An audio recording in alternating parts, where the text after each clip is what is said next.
Erin Patterson has been arrested and charged, and the cops are raiding her home in East Victoria, Australia. The craziest thing about this entire investigation, at least for me, is that I think Erin Patterson may have contacted me very early on in this saga. Because I'm guessing it's because she didn't like the post I did about her. I'm going to give you more information about that in a minute, but first I want to remind you about the case. I've done 2 previous posts about Erin, and I had many questions that just didn't add up regarding Erin's ever-changing accounts on what happened to the 3 people who died shortly after they ate at her home. Erin Patterson is an Australian woman accused of serving her former in-laws lunch laced with killer deathcap mushrooms. She was charged with murder Thursday morning in connection to their deaths. Erin Patterson's ex-mother and father-in-law, Gail and Don Patterson, both 70, and Gail's sister Heather Wilkinson, 69, all died days after eating a beef Wellington pie Erin cooked for them on July 29th. It just makes me tear up to think about these are real people, and this is such a tragedy. Authorities believe Erin may have poisoned the meal with highly toxic deathcap mushrooms. Erin is also charged with 5 counts of attempted murder, including that of Wilkinson's 69-year-old husband, Ian, who was hospitalized for months after surviving the meal. 3 of the attempted murder charges were for earlier incidents where Erin's ex-husband, Simon Patterson, who's 48 years old, became sick after eating her meals in 2021 and 2022, according to the police.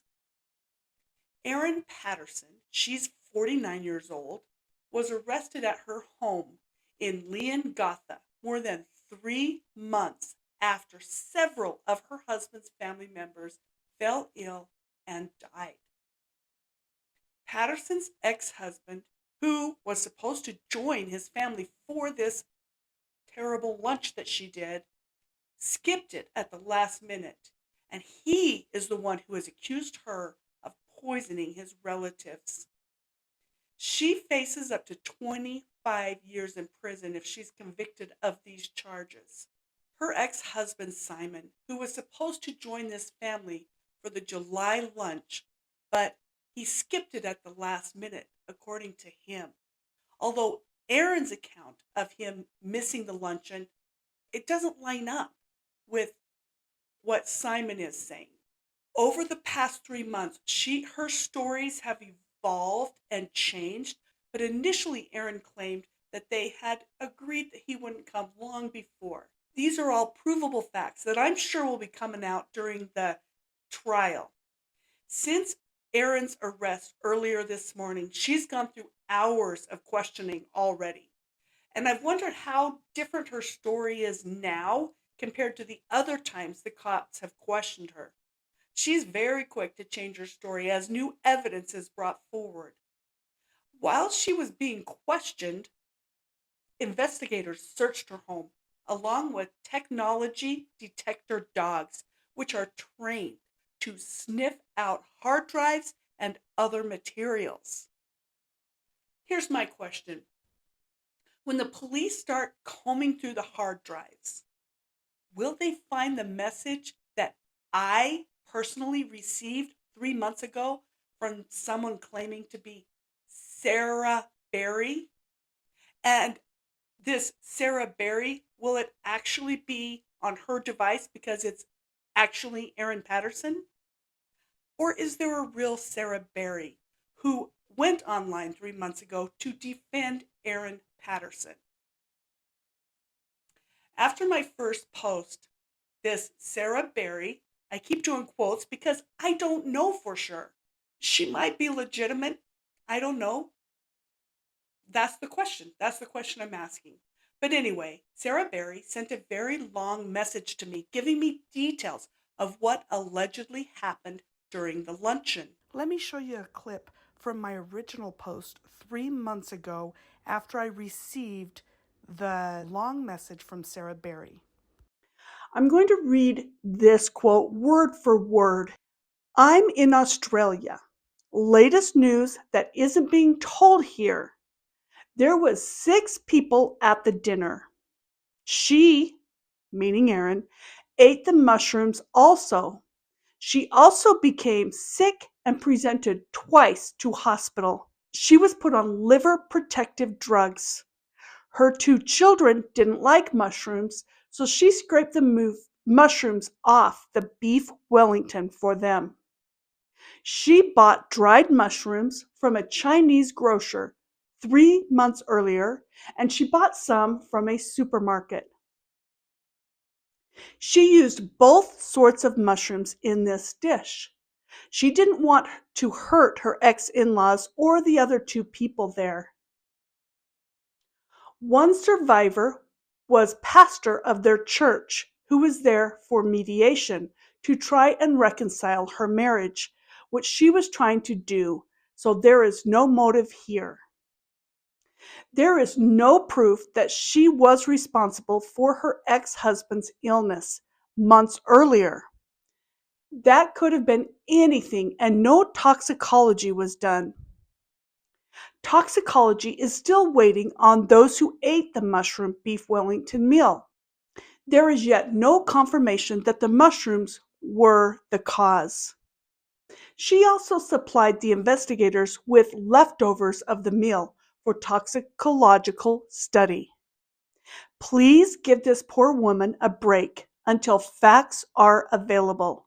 She doesn't deserve this unfair kangaroo court. The media are shocking here for sensationalizing events to their own end. I thought it was so interesting that I did a YouTube post and read the entire message. I also suggested that I thought it might be a possibility. Well, I just kind of hinted that there was a possibility that Sarah Berry was actually Erin Patterson. Well, after I made that suggestion on my post, that Sarah Berry comment was deleted from my YouTube channel. And so either Sarah Berry decided not to have anything to do with it and she's a legitimate person, or Erin Patterson was trying to cover up her tracks as this started to gain momentum and more and more and more evidence was coming out. Let me give you a quick timeline of the events in this case. In 2021 and 2022, on 3 separate incidents spanning across those years, Erin attempted to kill Simon Patterson, according to the police records. Erin Patterson inherited a beachfront home from her mother, who allegedly died of cancer. Now, I personally would look into her mother's death as well, now that we know all that we know, because it seems that Erin had no love lost for her mother and she'd become wealthy upon her mother's death. So I personally would leave no stone unturned, but for now, let's stick with the current charges against Erin. Simon Patterson talked about his illness in a social media post he wrote.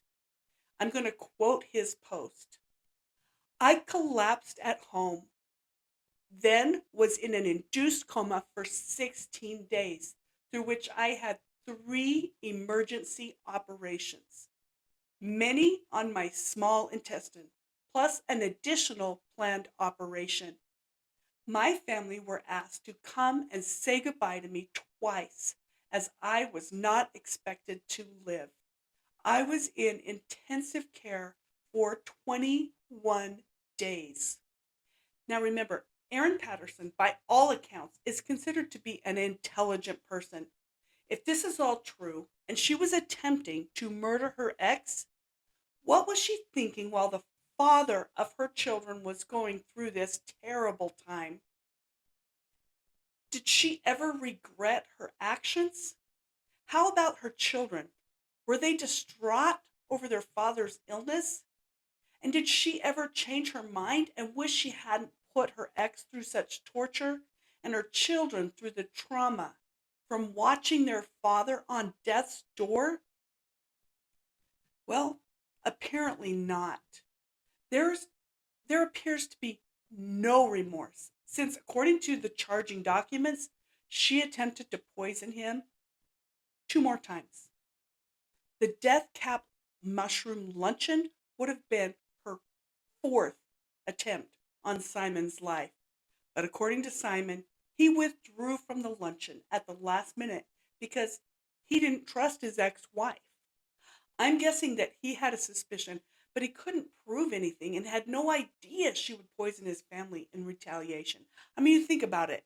If you're being poisoned with food, you don't really know. If someone is pointing a gun at you and attempting to kill you by shooting at you, you know. But if they're putting poison in your food, there's, you can't help but wonder, well, maybe I got food poisoning. Maybe I have this or that. You don't know for sure, but he certainly had suspicions. Okay, so let me give you a timeline on the luncheon. July 29th, 2023, Erin gathered her estranged husband's relatives together for a Saturday lunch at her home.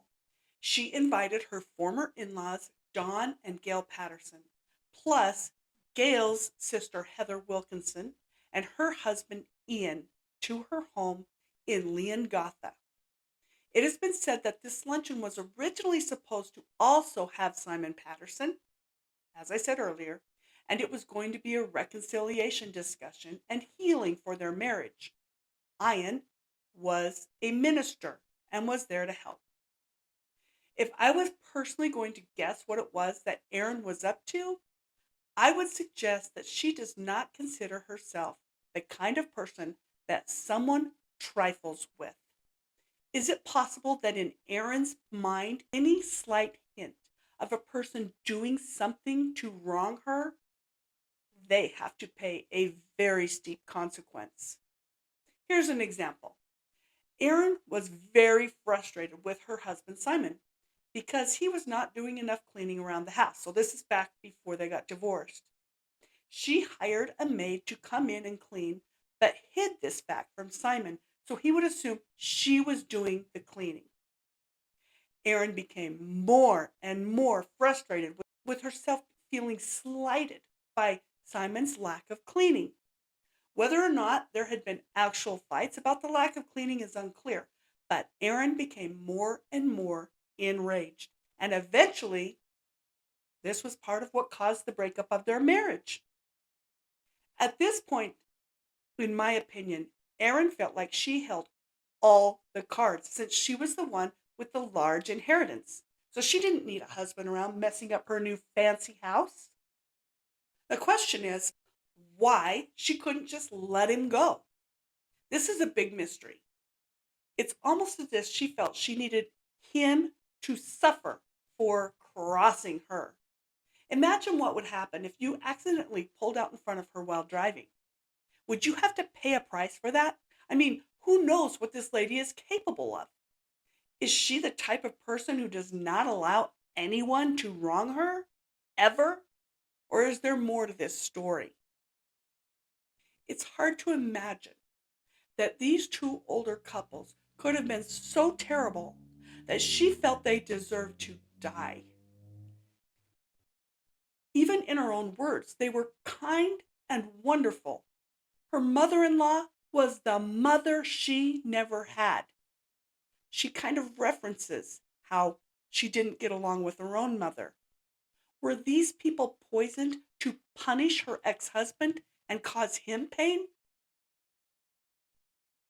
Erin served up beef Wellington, allegedly containing deathcap mushrooms, and a day after her fancy luncheon, all the guests became violently ill.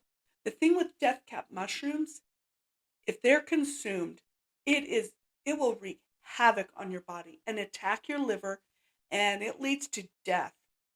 and it doesn't take a whole lot. Patterson said she did not serve the dish to her two school-age kids, and it's still unclear if they were present at the luncheon or not. She, at one point, says they were, then she says they were at the movie. That's part of her story changes. So Erin herself went to the hospital saying her stomach hurt. In fact, it hurt so much she was taken to a bigger hospital. But let's face it, anyone can act like their stomach hurts. Oh, my stomach. The fact is that she was miraculously healed and doing just fine 1 day later. And that's an indication that she didn't consume these deadly mushrooms. I also find it very odd that if she was so sick, she spent time in the hospital, why did she then go home and, according to her own account, serve up some more of the beef Wellington to her own children as leftovers, as she alleges she did? She claims they didn't like mushrooms, so she just scraped the mushrooms off. But according to the documentation I've found, even the gravy, the sauce left over, could be poisonous, even if you didn't have the mushrooms. That's how deadly they are. So even the scraped off mushroom story doesn't really add up. And again, if your in-laws are in the hospital, you've been sick, why would you serve that? I mean, all these things, they don't add up. She claims that she gave the rest of the leftovers to the police for them to do some investigations, do some toxicology, whatever. Who knows? Maybe she made a new batch. We don't know. I'm guessing she had 2 batches. One with the mushrooms, one with other mushrooms, and she gave the police the non-deathcap mushroom leftovers. I don't know. This is going to come out in court. Let's move forward to July 30th. All 4 of the mushroom lunch attendees are admitted to the hospital with food poisoning-like symptoms. Doctors later said their symptoms were consistent with poisoning by deathcap mushrooms, which grow wild in the area. Okay, now let's move over to August 4th. Gail Patterson and her sister Heather Wilkinson both died in the hospital on August 4th. Heather's husband Ian, a local pastor, is left in critical condition. Then, 1 day later, on August 5th, Don Patterson also dies in the hospital. He is the 3rd and last victim to die from the mushroom meal. This same day that Don Patterson died, police obtained a search warrant to Erin Patterson's home in Leongatha, where the lunch was served. Now realize, this has been a few days. She's had a chance to do some cleanup. She is then interviewed by homicide detectives and later released. On August 7th, Victoria police tell the press that Erin is a suspect in the case because she is the one who cooked the meals. Homicide Squad Detective Inspector Dean Thomas emphasizes it is a complex case, but it could very well be innocent. This was early on. Until toxicology reports come back, you can't just jump to conclusions. Time needed to play out. The detective goes on to reveal that Erin is separated from her husband Simon, but they believe the split was amicable. On that same day, Erin did a statement to the public denying that she meant to harm her husband's relatives. She was crying, although I couldn't see any tears. It seemed to me to be a show, but you can look for yourself. I will show the clip in a minute. She claims, I didn't do anything. She told the media outside her home. I love them and I'm devastated they are gone. And then she goes on, I'm devastated about what's happened and the loss of the community and to the families and to my own children. They've lost their grandmother. I'm so sorry they have lost their lives. They've lost their grandmother. I'm so sorry that they have lost their lives. I find it ironic. If my my children had just lost their grandparents, I wouldn't be mixed up about whether it was their grandfather who passed away or their great uncle. But she says the wrong one. Whatever. Both her children's grandparents had died. I'm so devastated by what's happened, by the loss of Don. Don is still in hospital. This is not true. Don, her ex-father-in-law, had already passed away, and somehow she mixes it up. The loss of Ian and Heather and Gail. They were some of the best people that I've ever met. Gail was like... Take your time. Gail was the mum that I didn't have because my mum passed away 4 years ago. And Gail's never been anything but good and kind to me. And Ian and Heather were some of the best people I've ever met. They never did anything wrong to me, and I'm so devastated about what's happened. Can you tell us and the loss to the community and to the families and to my own children who've lost their grandmother. Can you tell us a bit more about the lunch? What I can tell you is that I just can't fathom what has happened. I just can't fathom what has happened. That Ian and Heather have lost their lives, and Gail has lost her life, and Donna's still in hospital, and I pray that he pulls through, because my children love him. And you must be pretty shaken up by this as well. I'm devastated. I love them. And I can't believe that this has happened, and I'm so sorry that they have lost their lives. How are you kids? I just can't believe it. Just can't believe it. Can you tell us where the mushrooms came from?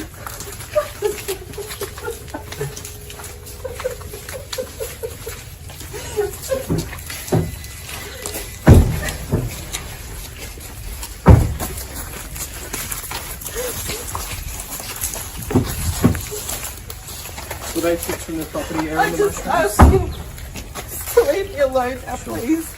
Police say you're a suspect. Do you have anything to say about Yes, that? I say I didn't do anything. I love them. And I'm devastated that they're gone. And I hope with every fibre of my being that Don pulls through. That's Where what I did the have to mushrooms say. come from? Were they picked by you, or where did they come from, Erin? Can you tell us? Police conduct tests on a food dehydrator that they seized after Erin claimed to have dumped it in a skip.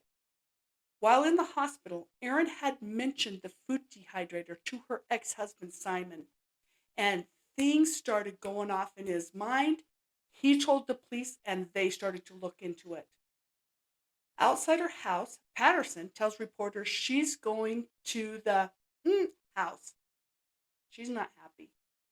This is starting to be after I've already done my post, and she's already said to me what she said to me. Once again, this is allegedly. A close friend of Simon Patterson claims Erin held the lethal luncheon in a bid to try to win him back, but that he pulled out at the last minute. They went to her house for a mediation to talk to the family, the friend told the Daily Mail. Simon was supposed to go there for lunch, but he pulled out at the last minute. Otherwise, he would be on the deathbed too. That was the quote from the source. Okay, let's move forward to August 14th. Erin releases another statement to the press explaining her version of events and again denying any wrongdoing. Let me give you her quote. I am now devastated to think that these mushrooms may have contributed to the illness suffered by my loved ones. I really want to repeat that I had absolutely no reason to hurt these people whom I loved. Erin's statement also added to confusion over how she came to possess the deadly mushrooms. There are so many different lies going on and stories that don't add up. Erin had initially claimed to have purchased the poisonous mushrooms from an Asian supermarket in Melbourne months before the fatal incident. But she now said that she had used a mixture of button mushrooms and the dried mushrooms bought from two different stores. Asian shops and mushroom growers in the area claimed they did not have any issues reported to them, and none of their mushroom products were recalled. This is looking pretty suspicious. Victoria's health department also said there had been no health alerts for the mushroom sales. On August 15th, a tradesman came forward to reveal that he had seen and photographed what he called a death wall inside Erin's former home. Red and blue markers were used to scrawl eerie drawings and messages over the wall of children's tombstones, with one chilling warning reading, "You don't have long to live."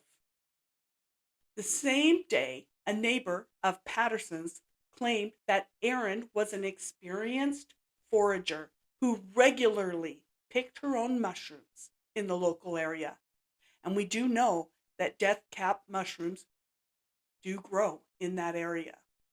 On August 31st, hundreds of mourners attend the funeral for Dawn and Gail Patterson. Erin was not one of them. Their son, Erin's ex, Simon, reveals the final text his mother sent to the family. She said, "Lots of love to you all." On September 22nd, Ian Wilkinson, who survived the mushroom luncheon, is finally discharged from the hospital after making significant progress. On September 28th, forensic tests reportedly reveal mushroom poisoning was the actual cause of death of the 3 victims. Now the detective's case is starting to come together. All the toxicology reports are starting to add up. On October 4th, Ian Wilkinson is seen for the first time looking frail on a walking frame as he attends the funeral for his wife of 44 years. Then on November 2nd, today, police arrested and charged Erin with 3 counts of murder and 5 counts of attempted murder. Today's charges are just the next step in what has been an incredibly complex, methodical, and thorough investigation by Homicide Squad detectives, said Detective Inspector Dean Thomas. He added that the investigation is not over yet. Police are seen searching Erin's home with the help of the technology detector dogs that will sniff out any electronic devices that may be hidden. Again, I think the electronic footprint of Erin and all of her lies is going to tell a huge story, because electronics will give timelines and exact words that were said when, where she was, all of these things. It's going to be a lot. So let's get back to that message that was sent to me from Sarah Berry. Are they going to find that it's actually on Erin Patterson's devices? Will it even come into play in this? It's an interesting addition to think that there was one thing that was said by this Sarah Berry that was different than any other account. The fact that she said there were 6 people at this luncheon, I can't get that number to add up in my head, because there were the 2 couples, so 4, plus Erin. Who's the 6th person that this Sarah Berry's talking about? Is she talking about one of Erin's kids? Or, yeah, I don't know. I just think it's interesting. What do you think? Do you think it was Erin who messaged me, or do you think a local Australian thought Erin was getting a bad rap in the press? Let me know in the comments below, and I will continue to follow this case and keep you updated. I'll see you again soon.